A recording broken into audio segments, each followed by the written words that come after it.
দুচোখ মেলে তাকালে দিগন্ত জুড়ে সবুজের সমারোহে সোনালী ধানের শীষ দোল খাচ্ছে বাতাসে। ভালো ফলনের ভারে ধানের শীষ নুয়ে পড়েছে মাটির দিকে। ধান কাটা শুরু হয়, পাকা সোনালী ধানের আভার স্বপ্ন দেখছে কৃষক।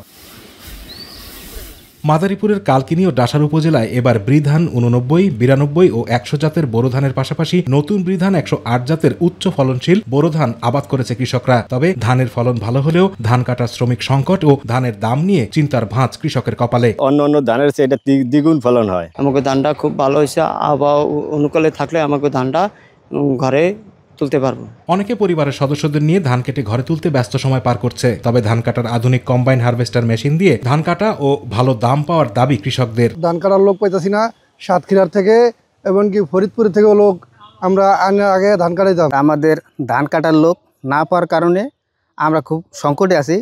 তা আমাদের ধান কাটার মেশিন হইলে আমাদের সবচেয়ে ভালো হইতো। খরচ গেছে, খরচ হিসাবে বর্তমান বাজার ধানের দাম কম। আর কৃষি বিভাগ বলছে বৃধান 108 নতুন উচ্চ ফলনশীল বোরো জাতের চাষ ছড়িয়ে দিতে পারলে কৃষকরা লাভবানের পাশাপাশি দেশের খাদ্য নিরাপত্তা নিশ্চিত করা যাবে। এই ধান আমরা যদি সামনের বছর কৃষকের মাঝে ছড়াই দিতে পারি, তাহলে একদিকে কৃষি উৎপাদন বৃদ্ধি পাবে এবং আমাদের যে খাদ্য নিরাপত্তা এটা নিশ্চিত হবে। এবছর 2 উপজেলায় বোরো ধানের উৎপাদনের লক্ষ্যমাত্রা ধরা হয়েছে 55,990 মেট্রিক টন।